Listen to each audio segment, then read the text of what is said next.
Stop the press, it's on! After two sellout events, the Wellness Summit returns to Melbourne in 2015 for 2 days of powerhouse wellness with your favourite wellness couch hosts and Australia's wellness elite. Join us at the Melbourne Convention Centre on Saturday, August 15 and Sunday 16th for an inspirational, educational, edutaining, fun, exciting, sensational cocktail of wellness that promises to help you take your life to the next level. Now, if you want very special access to our limited 2-for-1 tickets, then make sure you go to www.thewellnesscouch.com, enter your name and email address and get on the early bird list. So pop the dates in the diary and we'll see you there. TheWellnessCouch.com, streaming wellness into your lives. This is Up for a Chat with Cindy O'Mara, Karen Smith, and Kim Morrison.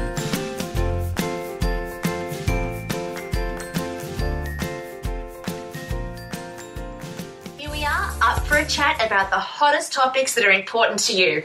I'm Karen Smith. I'm Kim Morrison. And I'm Cindy O'Meara. And welcome to this week's podcast.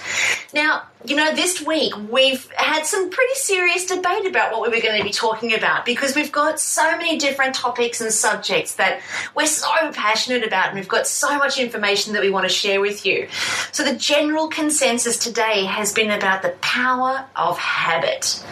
Now, we all know that, you know, we've got really positive habits and we've also got habits that are not quite so positive. You know, there are habits that really don't serve us.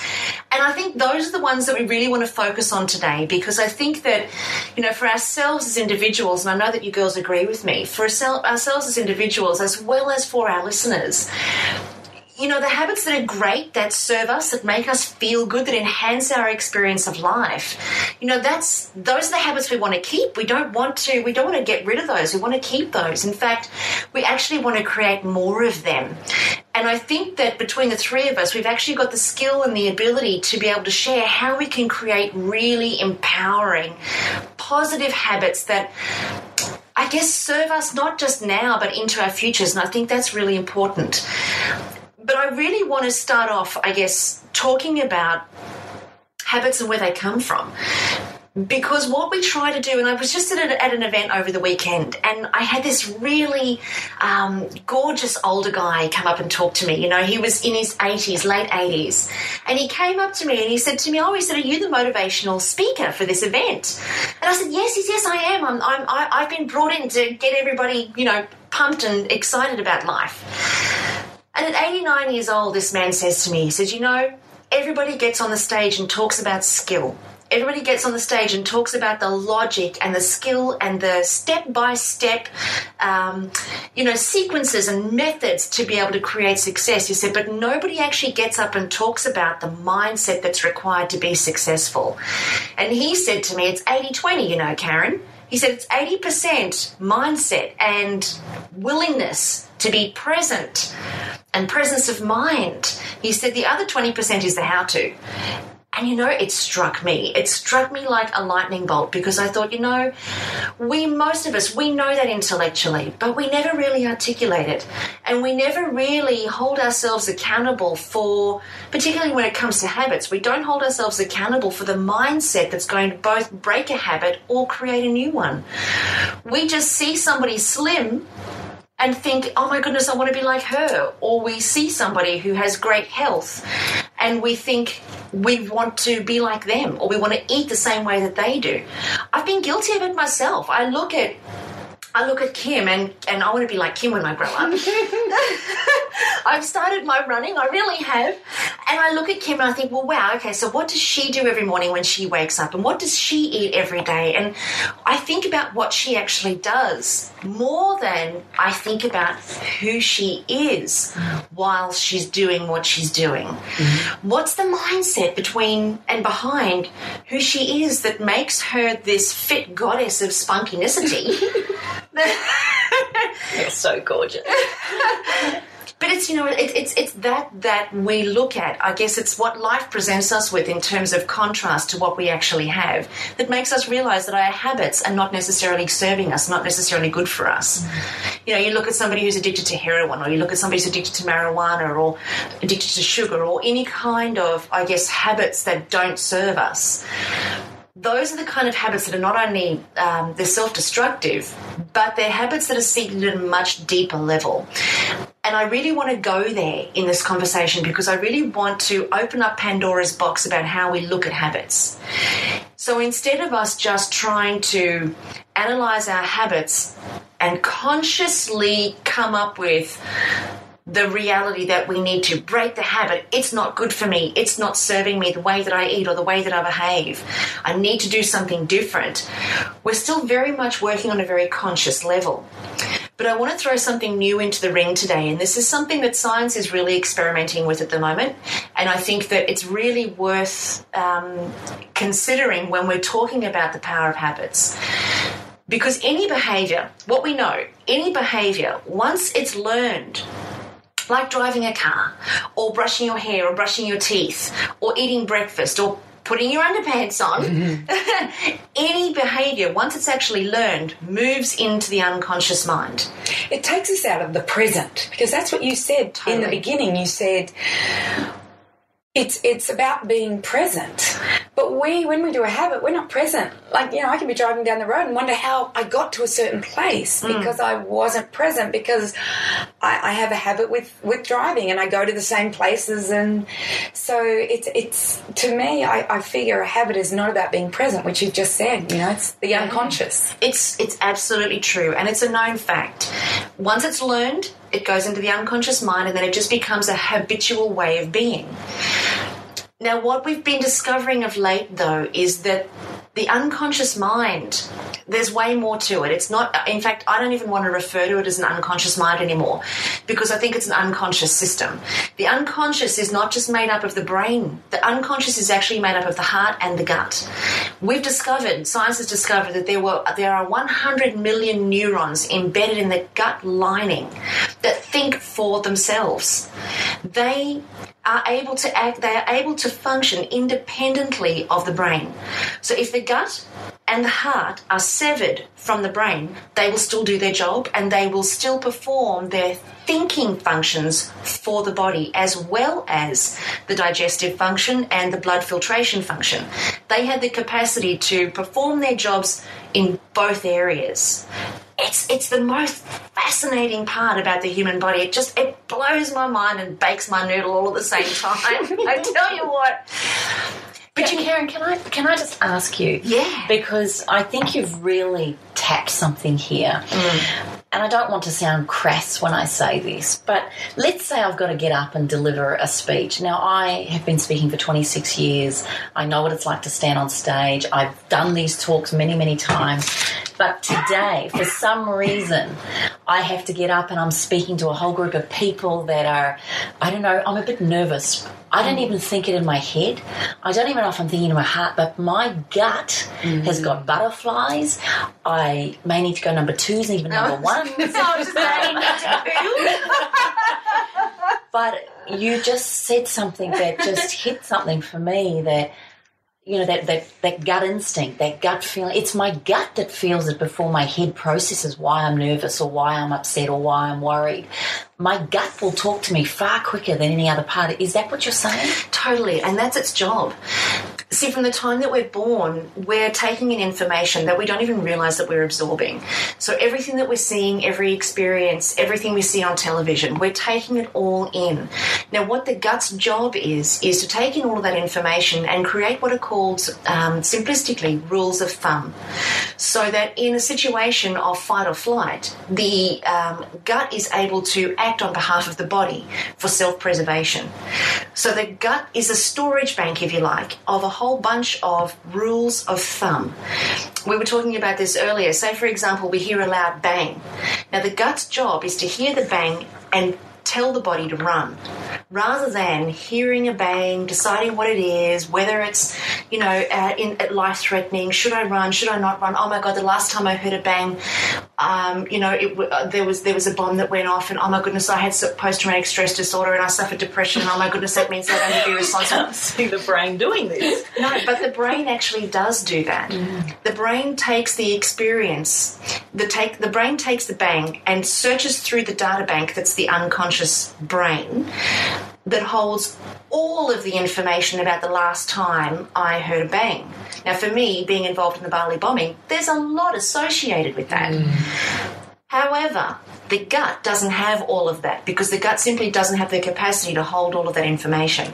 All the gut knows is that a rule of thumb, hear a loud bang, get a fright, jump, and then run. So the gut doesn't actually communicate with the brain in those sorts of circumstances. The gut just tells the body how to respond. So the messages go from the gut straight out to the limbs. It doesn't go back up to the brain, and then the brain orchestrates the movement of the limbs. It doesn't happen that way. The gut orchestrates the movement of the limbs. And, I always learned that when we're in that fight-flight situation, that the gut blood system is drawn away from the gut, so you can't digest, you can't do anything, goes straight to the limbs, even gets drawn away from the brain and goes straight to the limbs, but I never thought, well, where did it come from? Who told the blood to do that? But obviously it's coming from, as you said, that rule of thumb, the gut, yeah. And, that's where our habits come from as well, to a large extent, because a habit is a general rule of thumb. When you're driving your car, if you hear somebody honk their horn, a general rule of thumb means that there could potentially be an accident, yes? Yeah. You hear an ambulance, you know that there's been an accident somewhere. It's just a general rule of thumb that we know. When you hear an ambulance, you know you need to be pulling over. Now, that just is something that happens automatically. You start scanning, looking for where the ambulance is. Is it anywhere near you? Is it in your lane? Is it behind you? Is it on your side of the road? Pull over. I feel it in my gut. Yes. I actually feel it in my gut, and I realise that now. I actually get a fright, and it's in my gut. But my automatic reaction is I pull left. Yes. That's right. Yeah. And if an animal runs in front of the car, the adrenaline doesn't come from the brain. You feel the gut tense, and then all of a sudden you can feel your fingertips tensing, or you feel your fingertips tingling, because it's the gut that's distributed the adrenaline through your body to create that instant reaction of a swerve or foot on the brake. It hasn't had time to process animal on the road. You're absolutely right, because my husband does this to me all the time. And living in Australia, I have to say to you, it's like living in Jurassic Park, because your dragonflies are actually like birds, and your flies and ants have eyes, etc. So yes, they're big. But what I'm suggesting to you is, and this is where I feel I feel actually a little bit bad about this, because when I'm driving, if I saw an animal on the road, my brain would not kick into hit the animal, save your family. This is what scares me. My gut doesn't want to hurt, or my heart maybe even comes into play, where I don't want to hurt this animal. So I will put my own life at risk by swerving, and I might hit a tree or a car or another thing. My whole gut instinct or rule of thumb is don't hurt that animal. But I haven't registered, I don't think, in the brain, don't hurt myself as well. And that is a beautiful example. And I guess it also comes back to your question about the speaking as well. Because what we know to be logically right, and I do support your view around the animals. I'll be really honest about that. Because for me, my rule of thumb is still also about the animals, not for myself. But logically, it would be to protect your kids and to protect your family, and to swerve in order to protect your family in the car, which is evidence of the fact that the brain isn't the one that's driving the performance or the action. It is definitely the gut. And when you're getting up on stage to speak, you can tell yourself logically, I've spoken 300 times, and I have not died yet. Every time I get off the stage alive. But from your gut's perspective, it's like the end of the world. So, I did a recording yesterday. I've delivered 770-odd presentations, and obviously my gut when I get to 1,000 people that I'm speaking for, hasn't registered that 1,000 people is safe. So the rule of thumb hasn't registered that yet. Anything up to 1,000, my gut has a rule of thumb that it's safe and I'm going to be fine. As soon as I'm over 1,000, I'm back to square one. It's hilarious. It's funny, isn't it? It's hilarious. But this is the thing that I want to open up for us to talk about here is that, for a lot of the time, when you listen to audios and you read books and you listen to speakers about changing habits and creating new habits around our money and about our health and our eating and everything, we all look at it from a very logical perspective. We all look at it from the context of trying to make conscious changes with something that's happening very unconsciously, but it's not happening as a result of the brain. It's happening as a result of a rule of thumb that we've set up that lives in the gut. So in order to create a new habit, we need to create the new habit from the bottom up. Bottoms up. Bottoms up. Because when you think about those instant first reactions, those gut feelings, those intuitive responses, they come from the gut. And this is how the conscious system or unconscious system actually works. So we've got the gut that gives us that first instinct, that first impression. Whether you're aware of it or not, it's always there. Then what happens is we move up to the heart where we think, okay, how is this going to serve me and how is this going to serve humanity? Because the heart actually has its own thinking system with 40 million neurons or neurites that live inside of the heart. And the heart has the capacity to emit a radio frequency 5 times the distance of the human body. So it's the heart that's actually reaching out, connecting with other hearts. That's why we can feel each other and we feel a sense of love for others. The brain is the logical processor, the planner, the delivery mechanism. So if we were to look from the bottom up, we think about, well, what do I feel about this? What's right? What's best for me? What's in my best interest? What's in my gut feeling? What's my gut feeling What's about my it? gut? We always ask that question. And if we listen, if we pay attention, we'll hear it.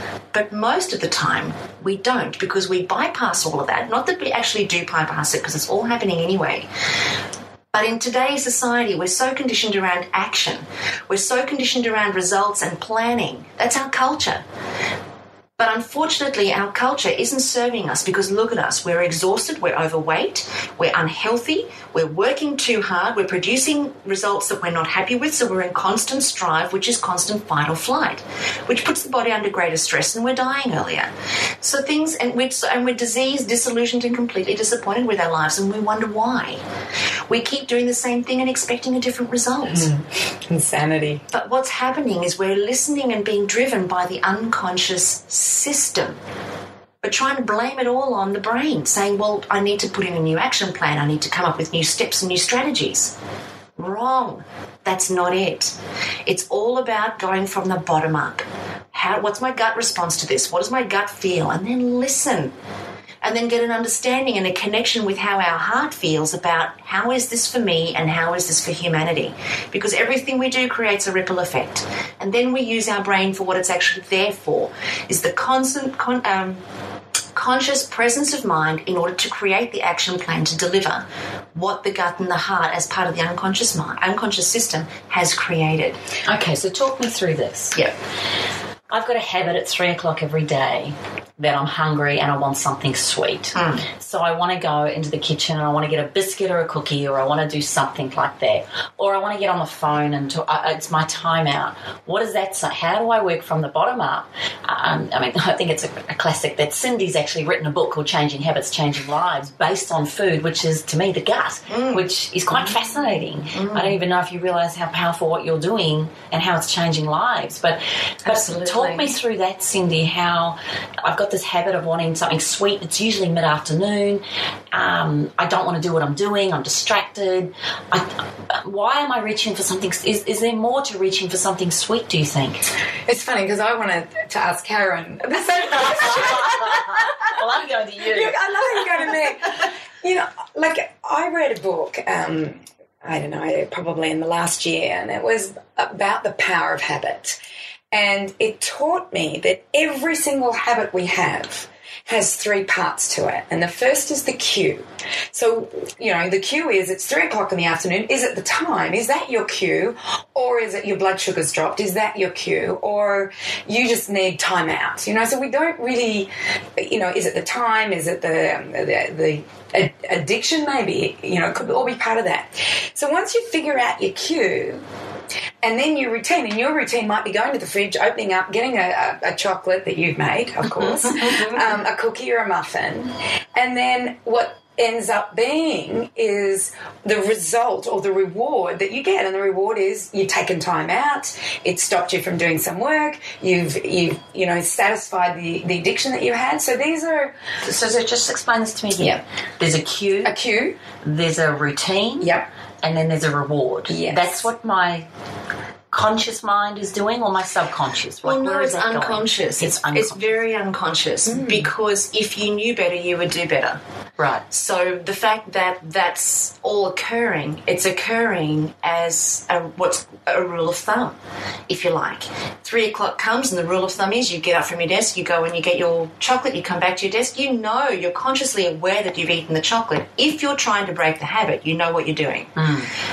But why you can't stop doing it is because it's not a logical process. It's a rule of thumb set up by the gut that at 3 o'clock you're tired, you need to go and eat to sustain yourself, or you just need to use that as a break and an excuse to get away from your work, or you're bored, or whatever the case may be.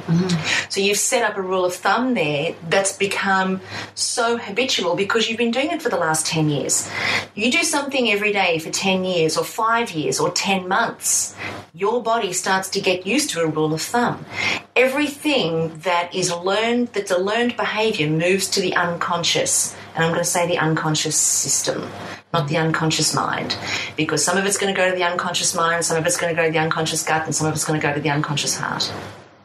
So that's a rule of thumb that you've got, and the cue, as Cindy says, is the 3 o'clock, or what is the cue? Yeah, and so you're saying that discovering the cue could be the start to discovering to break or create a new habit. Correct. Well, the discovering of the cue, and then knowing what your routine is, and that's going to the fridge and opening it up and doing, all you have to do is go, well, once I've discovered the cue, I'm going to change my routine. The reward will always be the same because you will have satisfied whatever it is that, that you need to satisfy.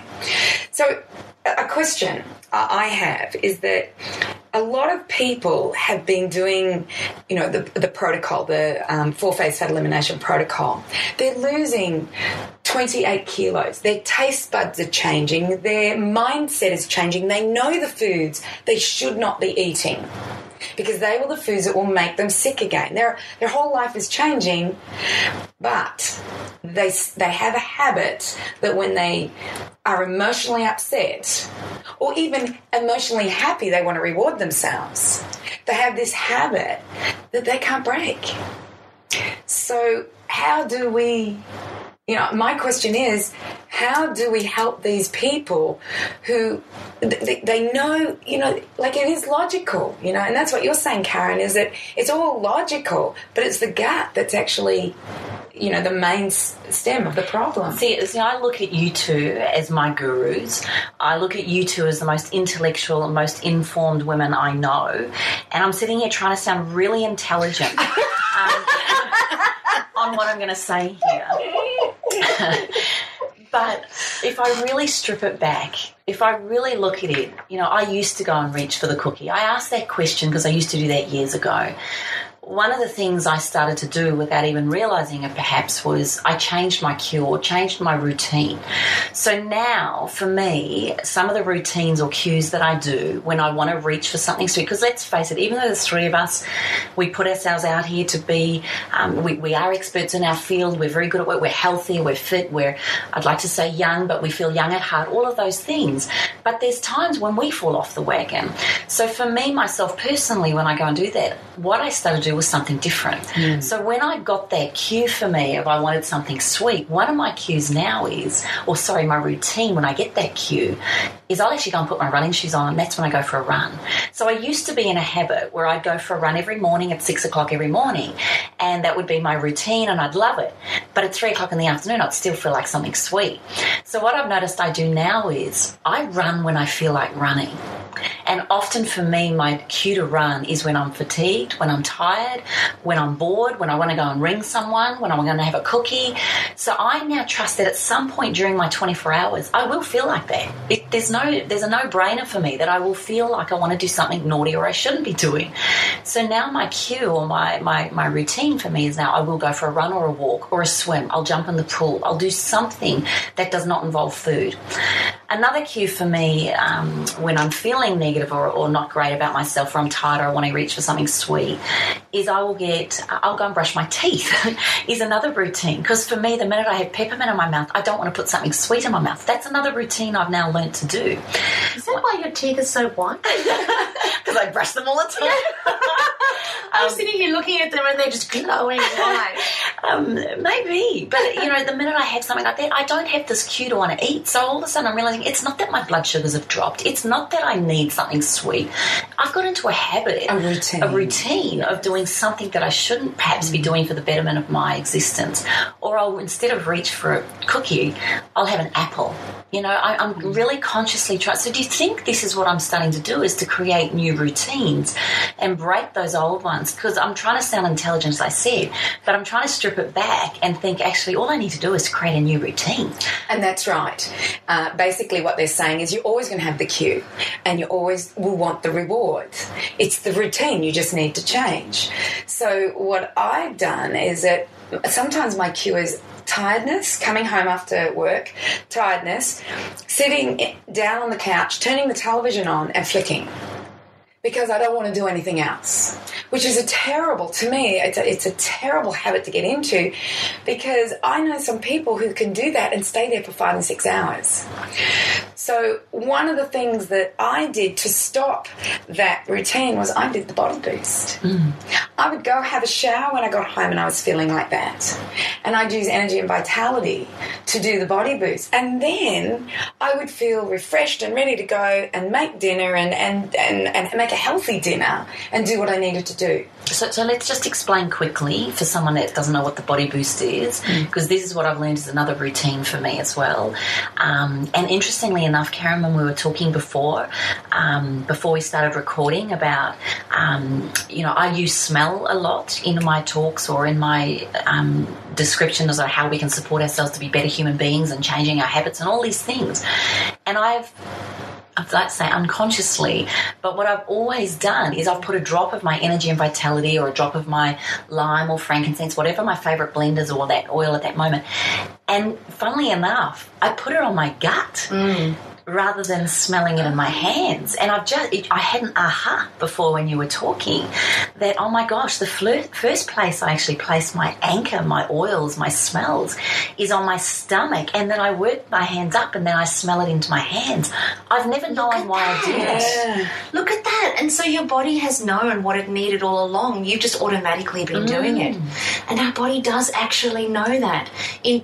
Our body is the most intelligent piece of machinery. It's so intelligent in that you've already known to work your way up, because that's the way that information and communication and connection between the unconscious system actually works. It makes me realise even more so how powerful the body boost is, though, because when I teach people to put a teaspoon of oil, a couple of drops of your favourite essential oils and some magnesium spray on, and we'll go into this in a little bit more in another podcast, but I work from the feet up. So I'll place that teaspoon, I slap it onto my skin all over, then I go back on my naked body and I work up the whole body. Bottoms up. Very conscious of once I hit the stomach, moving up over the heart, I finish off with the arms, and then I hold my oils, my hands, my smell across my face, and I say something positive. So you saying you do that when you're tired, when you come home from a day at work, is probably one of the most, I would say, because smell is so closely linked to our emotions, and our emotions often drive our habits, or good or bad, but it's that smell, association, connection with, and it crosses the blood-brain barrier instantly, which then perhaps creates a logical thing of, I've done something different, or I've done something for me. And I think it's really powerful. What we're talking about here is creating different routines. And for some of you, it might not be using oils. It might be, going for a walk. It might be going for a swim. It might be changing the context, even getting out of your room, ringing someone, changing what you're doing to stop you doing the negative habit. Do you think then, in the same way, this is how I will consciously create a new habit? It has to be conscious, doesn't it? Look, yeah, absolutely. See, the unconscious system is incapable of making new choices. The unconscious system, being the mind, the gut, and the heart and the gut, is incapable of making new decisions and new choices. It works purely from stored data. And in order to, and the conscious mind is the only part of us that is able to make new choices, new decisions, and new plans. So for all of us, if we want to create something new, it has to have conscious awareness to it. You have to make a conscious new choice. Like if you were going to drive, if you've been driving an automatic car all your life, like at the moment, my nephew, he's 18, and he's just bought himself a manual car. He's been driving an automatic car, got his license on an automatic, but he really wanted to learn to drive a manual. Now, for him, he had himself in a certain habit pattern, although it had only been for 2 years, but a certain habit pattern on driving an automatic. Now he's bought himself a manual car. He's got to learn to drive again. So he's very present. He's very conscious to the clutch and the brake and the timing of the clutch and the accelerator and the gears at the same time. He's very conscious of his ability to put the indicator on, turn the steering wheel while changing the gears and moving the clutch and the accelerator, and then braking as he goes around the corner. It's a whole multitude of decisions and choices that he has to make in a tiny split second as he's driving. But now he's very present to that, and he's very aware that that's happening. We're no different when we're trying to change a habit. We have to be consciously aware of what we want. We have to choose what we want, and I guess really associate with why we want it, why we want that new habit, why it's important to us. Really connect to that. And this is the part that I really want to encourage our listeners to be aware of, is that when we want to create a new habit, in order for it to move into the unconscious system in a really powerful and a really potent way, don't just create a logical sequence from the conscious mind. Really connect to, as you were saying earlier, Kim, start from the top down to create a new habit. It really is making sense. Become consciously present to what you want. Feel how it feels for you and for others. Really connect to the emotional aspects of it. And then really know that it's going to be the right thing for you in terms of, once this is a habit, is this going to serve me in a holistic perspective? Because once it becomes a habit, it's going to become a rule of thumb, and it's going to be driven from the bottom up. And that's why habits are so difficult to break, because they're almost so deeply ingrained and so deeply embedded. I remember, it has to be 20, 30 years ago, I was listening to a tape set. That's how long ago it was. And it was a gentleman who used to work for Walt Disney, and his name was Michael Vance. And he was really funny, and he could get his message across. And he was talking about habits. And he basically said there are 4 stages to becoming competent with a habit. And in order to break the habit, you have to go back a stage. So the first stage he talked about is that you are unconsciously incompetent. In other words, you have no idea that you don't even know that you can't do it. Because, it's like a child who's just been born, he or she has no idea that walking is possible. Absolutely right. So it's unconscious incompetence. He says the next step that happens is that we go from being consciously incompetent. We actually are aware that we don't know how to do that. And then he said the third stage was we become consciously competent. Exactly what's happened to your nephew. He's had to really be aware and conscious all the time about what he's doing, until he becomes like most other drivers. We become unconsciously competent. And in order to break a habit, and unconsciously competent means we've just driven 10K and we have no idea how we did it. We're on another planet in another area of space, not even knowing what we're doing. Or we've gone to the fridge, picked up a date and not even know, we did it and ate it, or picked up a chocolate or whatever. Because I noticed that when I did the protocol, is that, it's very strict. You are allowed to eat at certain times. And I was used to going to the fridge and getting a date if I felt like something sweet, or an apple or a banana, and that was not allowed on the protocol.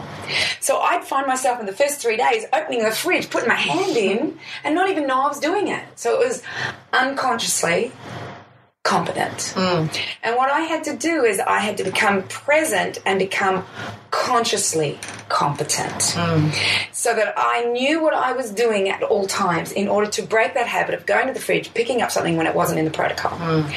And I believe that for people who want to change their routine, is that perhaps they should journal.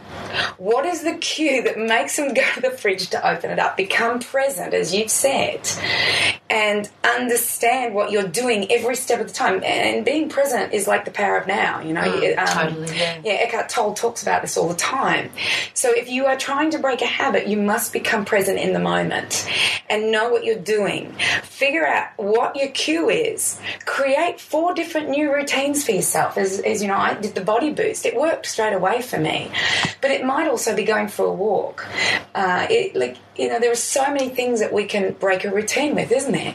Or create a new routine, I should say. Well, maybe this is a great time for us to, it doesn't matter what your habit is. It could be, let's talk about the negative habits. It could be smoking cigarettes. It could be overeating. It could be abusive in relationships. It could be whatever your negative habits are that you want to break. I think what would be a fantastic thing for us to do now is let's give our 5... I think we could give 5 top tips to help people, help ourselves, remind ourselves. What are the 5 top tips then that we would give? I mean, I'm suggesting that that's the 5th top tip that you've just given. Journal the cue, how to become consciously competent. I know for myself as a personal trainer, I used to say to my clients who wanted to lose weight, I want you to do a food diary, a food journal for a week and tell me what you're eating. The freaky thing is most of the time they lied, because when you start writing down what you are eating, how often you're eating it, people think, I had a cookie. But you haven't written down that you did it 4 times that day, my girl had a girlfriend that she'd have 1 cookie on the table and she'd break off a bit, which was a better habit for her than having 4 cookies. But she gave herself 1 cookie a day, but the 4 times she did it, she'd have 1 corner of that cookie rather than having it all at once.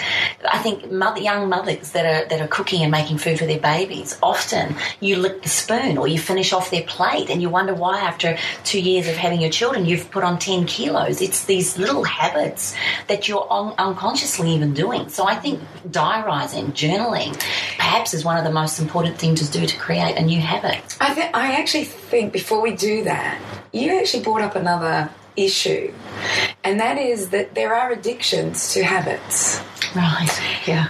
If you have an addiction to cigarettes, which is the nicotine, or an addiction to alcohol, which, Karen was saying before, is to obliterate the world. Just, that's the addiction, is to obliterate the world. So with every habit, no matter what the habit is, it's a bit of an addiction. There is an addiction to it.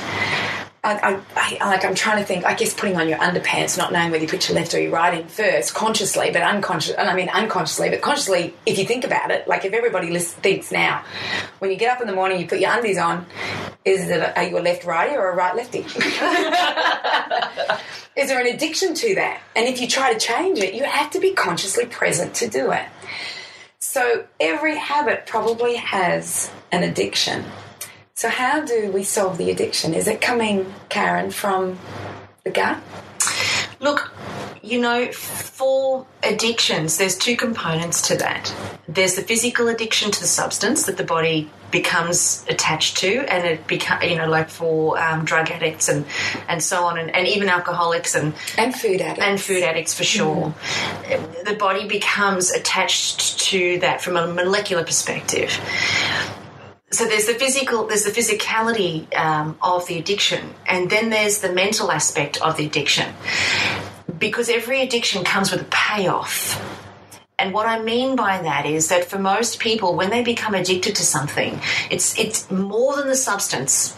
more than the cigarette or more than the sugar or more than the alcohol or more than the drugs or more than the abusive relationship, because it's not just always something physical that we addict to. Sometimes we're addicted to attracting abusive relationships or relationships where we're not valued. More than the actual context of the addiction is the payoff, and we become addicted to that. And the payoff is always something yuck. It's always something really when we become aware of it. And the payoff is always unconscious. The payoff is always driven from our unconscious system. And notice I'm not using unconscious mind anymore because I really get that it's so much more than that. The payoff, let's just say for argument's sake, somebody, and I'm just going to use myself as a classic example because I'm prepared to go there publicly. I was depressed for about 6 years after I'd lost my partner to suicide and after I'd been through the Bali bombings and 2 of my friends were killed. I went through incredible depression.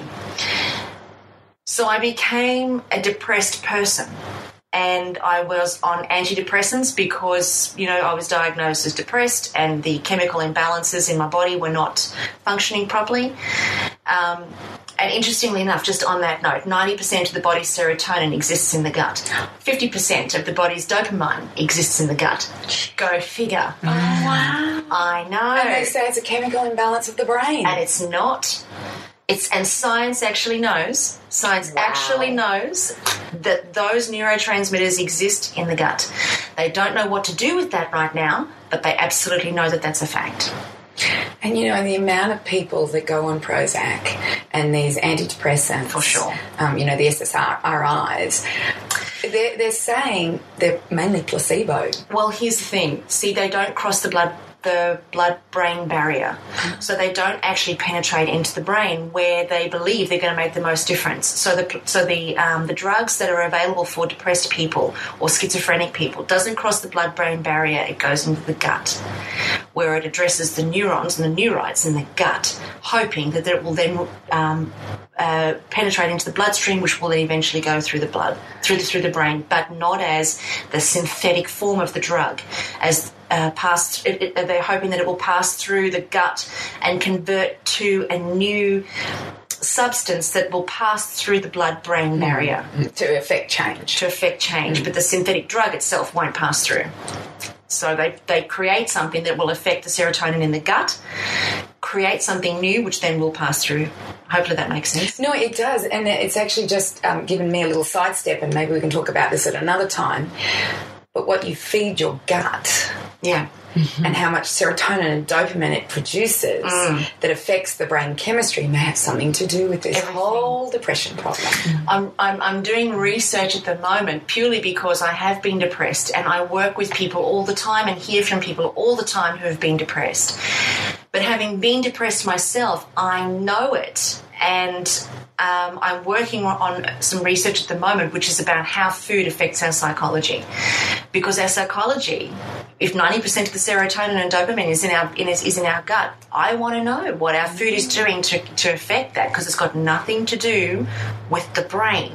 It's got everything to do with the unconscious system. And to me, that's my lollybags right there. I think that's the most fantastically fascinating subject. So I'm doing loads of research on that right now. You know what? We should make that a topic, because there are, I've done the food, mood, brain.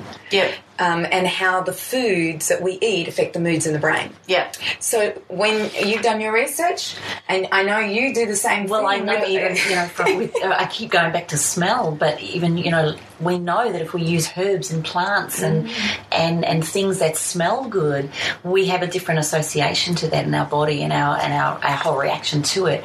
But I just want to keep us on track. Yeah, I agree. Let's get back to addiction. We're good at that. Yeah. So before we go off onto another tangent, I just want to make sure our fifth most important suggestion in creating a good habit or breaking an old one is the conscious connection to what we want. Yes. So I think what you said at the beginning was list down the benefits of what it is that you want to have in your life and the costs. So journal the cues, in other words. Yeah. So Karen, would you suggest then, so let's say my habit or addiction or thing is cigarettes. I want to give up cigarettes. So just talk me through that the fifth most important thing. Do I write down the benefits of what I get get from smoking a cigarette. It makes me feel, I had no idea, but I'm assuming this is what they get from it, that it makes me feel relaxed. Often I see people that smoke, it's a social connection because two people sit down. I know there's people out there that go and have their cigarette time is their me time. They go and sit on the deck. No one talks to mummy or daddy or whoever it is, so it becomes this, there's a whole thing around it, or it's a social context, or it's cool, whatever it is. So I write down all the lists of the benefits. Then do I write down the lists of all the things. I know it's bad for me. I know it's perhaps as a link to lung disease. I know it gives me a high, but it actually is short-lived. I'm becoming more addicted. Do I write down all the negatives? Is that what you're suggesting? Yeah, look, what I would also suggest is that you really give great thought to the payoff. Particularly when it is an addiction, and any habit, has a level of that in there. So hang on. So the benefits, the costs. Well, the costs I think is where we need to look at the payoff. Okay. Because the payoff, even though it's not a reward. It's definitely a payoff. So for argument's sake, just quickly coming back to me with the depression, my payoff was that I got to not participate. It was cool for me to be depressed because everybody would say, poor Karen, oh, don't worry, don't expect anything from her. If she's moody, let her go. Just leave her. She's been depressed. God love her. She's been blown up. So... So you didn't have to participate in life? I didn't. I got to not participate in life. I got to let go of being responsible. Now, But saying so I'm sorry to interrupt you there, but okay. I know there is a number of people that I've got to meet over the years. One lady in particular, her children know that when mummy goes out on the deck and has a cigarette, she doesn't have to be mummy at the moment. That's Do correct. not interrupt her in her and that's her moment. payoff. That's her payoff, right. But see, the payoff is always something much deeper. See, because the payoff, ultimately, like if I'm a smoker and I'm a social smoker, underneath all of that, the payoff is that I get to do something with my hands in front of people and I don't feel uncomfortable. Underneath all of that is an innate belief that I'm not good enough, therefore I need my cigarette as my crutch. So the payoff always has something much deeper and much more sinister lying underneath it. So the mum on the deck? She doesn't, her payoff? Her payoff is that she gets to escape. She gets to escape being a mum for those times. Now, that's the payoff for her. And if she wants to escape being a mum for a couple of hours or for, a day, go to the day spa. Go and give yourself something really fabulous to do. Get a babysitter in and actually do it deliberately, rather than allowing your habit or your addiction to drive your behaviour in a way that doesn't serve you or serve others around you. So it's a case of, being very present to the cue that prompts the behaviour, but then understanding what's the cost. What's it costing me? Is it costing me my health? Is it costing me time with my children? Is it costing me participation in this life? Is it costing me responsibility? What's it costing me? And then looking at, well, where did that cost come from in the first place? Why did I need that? Why do I need to stop participating in life? Why did I need a way to not be responsible? Why do I need a way to escape my children? And if it's just to get balance, well, then go and do something great. Go play tennis. Okay, so I get that. I'm hearing you and I'm writing this down. My question to you both would be this. If I want to break the habit and I don't want to be a smoker anymore, or I don't want to be depressed anymore, and I do all that and I write it all down, I write all the benefits, but I've still got the problem, then it's deeper than that. I don't want to give up the habit. I don't want to give up being a victim. I don't want to give up being depressed. You don't want to give up the payoff. So for those of you that say, oh, I've done this, I've written it down, and I've still got the habit, then you need to probably finish here at number 5, and until you're ready to give up that habit, it ain't going to change. Because the next 4 points that we're going to give isn't going to matter if you don't want to change this habit, I would suggest. And really, I really want to stress, get clear on the payoff. Get clear on why you don't want to give it up, because the addiction is not to the substance or to the behaviour as much as it is addicted to that payoff. The mum who's escaping, she's addicted to the escape. The substance addiction is one thing, but she's addicted to the escaping.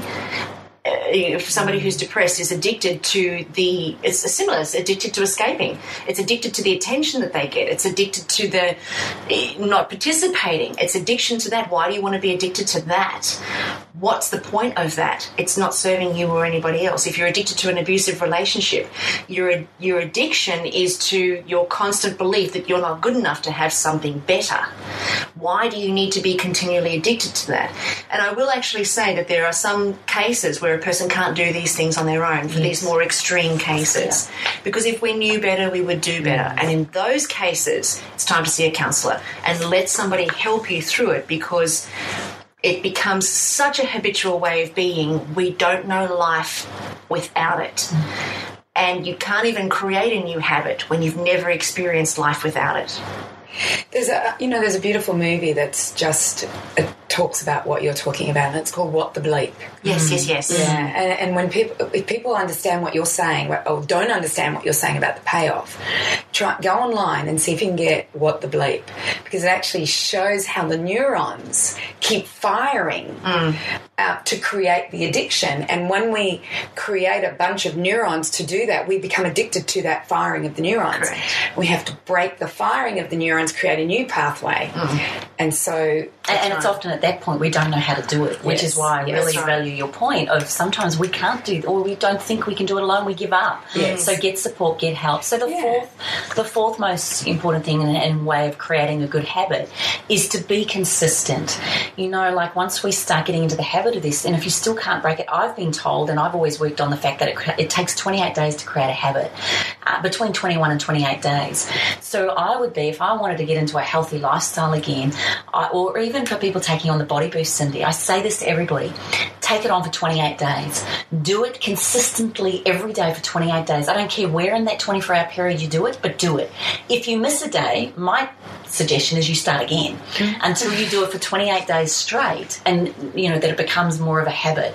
So I believe the fourth most important thing in creating a habit is consistency. Yeah, look, I think consistency is definitely the key. From a mental perspective, or a neurological perspective, as Cindy was just saying, our brain fires through these neurological networks that have been created from the time that we were born, and we get used to certain connections that take place. In order to create something new, you've got to do it over and over and over and over and over again so that it creates its own neurological network.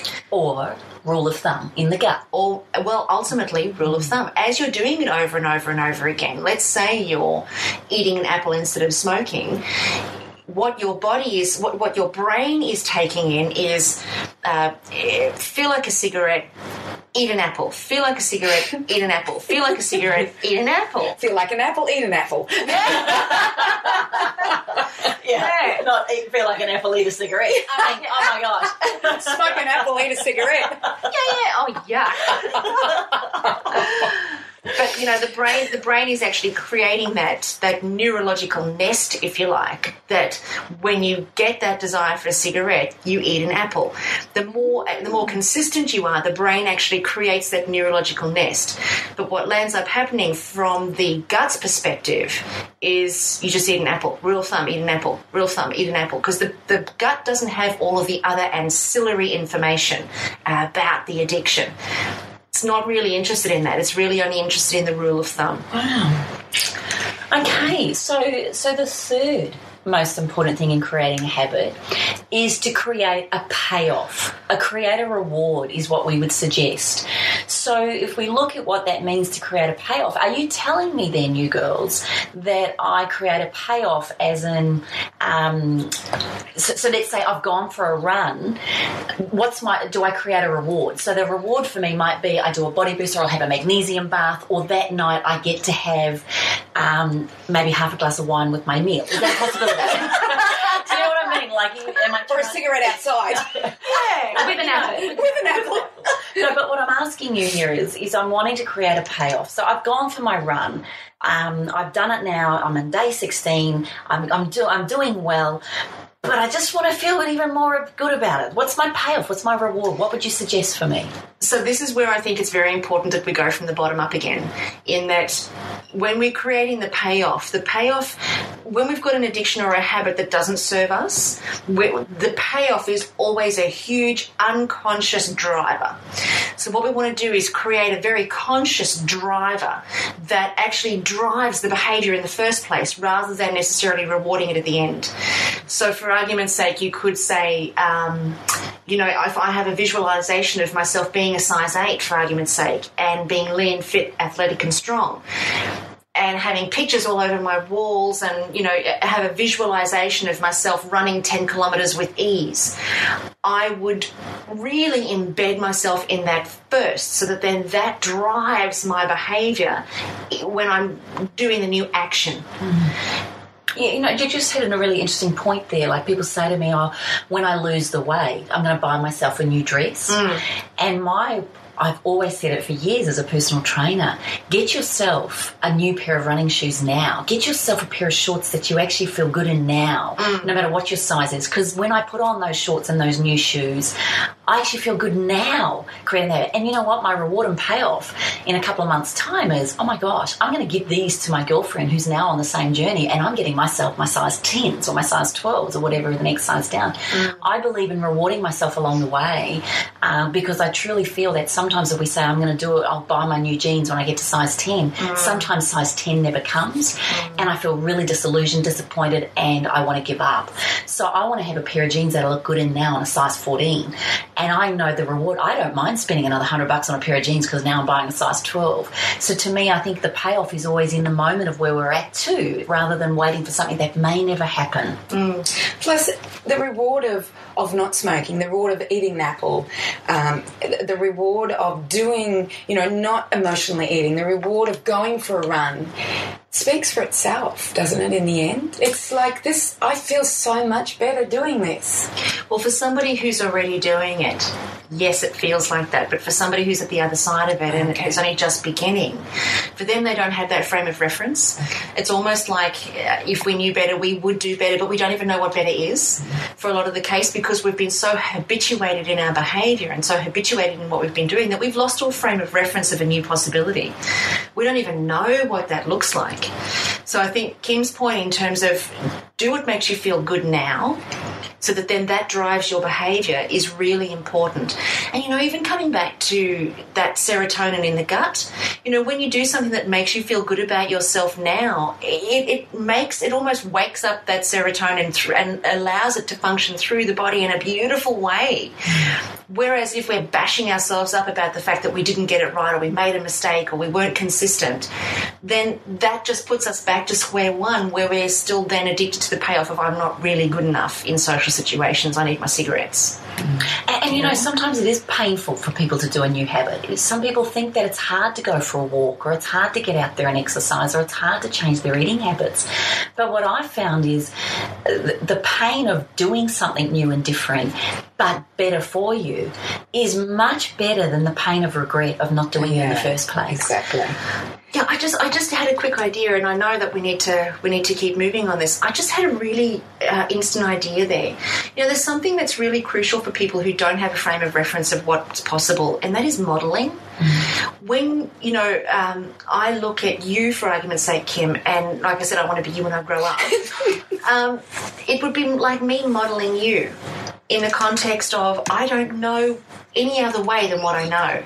So in order for me to position myself the way that I want to be positioned, I need to look at what Kim does, how she does it, and who she is, and try and model myself on that, because that then gives me a frame of reference that I can't have on my own if I'm doing it by myself. An extraordinary point. I'm really humbled and very touched that you say what you say. But it's me looking at other people that I've modelled off their behaviour in order to be the person that you're talking about wanting to become. And therein lies the ripple effect. Simply by us being our best version of ourselves, we then are able to create a ripple effect for others. And I think, especially for parents, I think it's even more important that we really nail and kick these habits and we really get the power of our habits, because it's not just about us. We are all intertwined and we're all interconnected. Because our kids are watching us. Totally. And they see what we do. And if we create bad habits in our own lives, we're going to create them in our children's lives. So let's go to... number two. Yeah, number two. Number two. Let's, I think it's really important that we choose something every day. We choose every day to make each day a new day. Look, let's face it, we fall off the wagon. Let's face it, some days there's a social function, especially if we're coming up to Christmas or a birthday or some social interaction. So if we fall off the wagon, one thing I do for myself, and this is truly here and now, if I've eaten something I know I shouldn't have eaten, I'm not going to sit there going, oh God, I shouldn't have eaten that. Oh, I just keep eating and eating and eating. No, I tell you one thing I do every day and have done this for many years now, as I changed a new frame around this, is that, you know what, I want to eat that chocolate tart with the ice cream, and I want to have the flake on the top. That's what I really want. So I'm going to eat it now, and I'm going to have it, and I'm going to enjoy it. Because subconsciously, I also say this, or consciously I say, my body assimilates and eliminates with ease. To me, I want to drop the guilt around having that, because that then self-sabotages the next day. I think, I'll stuff it. I've done it 2 days in a row now. What the heck? I'm no good. I can't do it. I'll be a fat fart for the rest of my life. You know, that is a way that we can talk about ourselves, and that's the self-sabotage that comes into it. So I say to myself, not that I tend to look at it falling off the wagon now, just sometimes I'll have something that I know isn't perhaps the best for me, and that's okay. Because now, and I think what you're saying before, I have a framework for me that I probably live 95% of my life now in a very healthy, habitual, beautiful way. So for me, it's now only 5%. So for those of us that 95% of the time perhaps isn't so great, you gradually work yourself up, and you choose today as your new day. You choose it to have getting it, you know, you want to do something new for me today. So today I am going to go for my run every day without, I can promise you this, every day without fail for 26 years, I have never missed my daily body boost. I have never missed it for 26 years. And I made a commitment to myself 26 years ago that this was one habit. It took me 30 seconds every morning. I will embed for the rest of my life. The payoff and the reward of that is phenomenal, because I give myself 30 seconds even though I'm busy. You know, you said something there which is still number 2 as we're going through, is that we often make a commitment to our girlfriends, and all hell can be breaking through in the house and everything's going wrong. We never break that commitment to our girlfriends. If I say to you, Kim, yes, I'll be there for you. You know, the house can be burning down, I'll be there for you.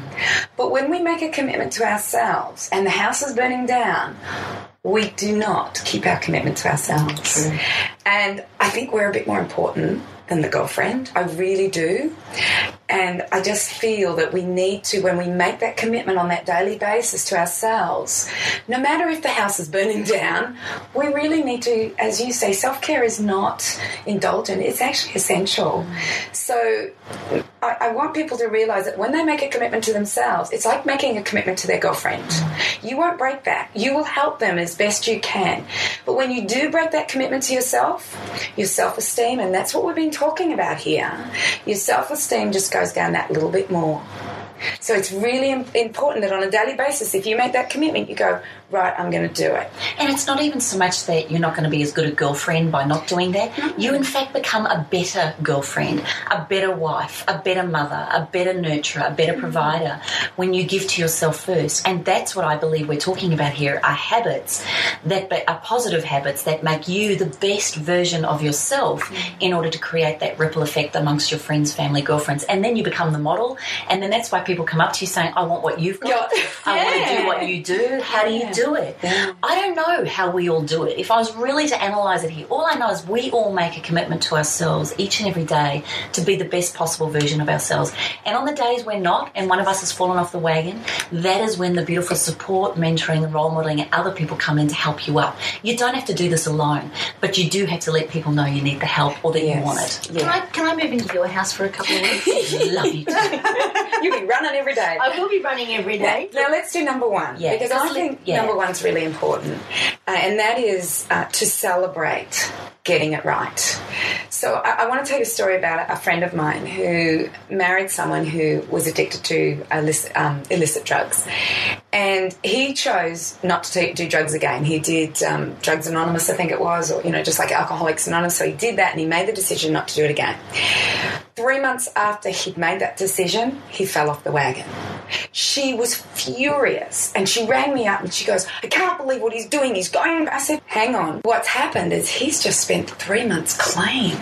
Wow. Celebrate that. Good point. Tell him how brilliant he is and just go, That's fine. Let's start again. Let's see if we can make it to 3.5 months next time, or 4 months, or 5 months. You know, he's been clean for nearly 2 years. Oh, wow. It just gives me goosebumps. So celebrate. Don't get upset about the fact that you've fallen off the wagon. Celebrate what you've done. You've gone 24 hours without, a cigarette, or you've gone 24 hours without emotionally eating, or you've gone, people just don't realise that celebration is really important. And when we celebrate, everything changes. It really does. And we know that gratitude and celebration is one of the most important things that we all do. Yeah, and I think in celebrating from a physiological perspective as well, from celebrating, it makes the body feel good. Yeah. And it gives you more of those feel-good hormones, which is what you then become addicted to. You then become addicted to that sense of achievement and that sense of productivity and that sense of I'm worthwhile. And I think that's money can't buy that.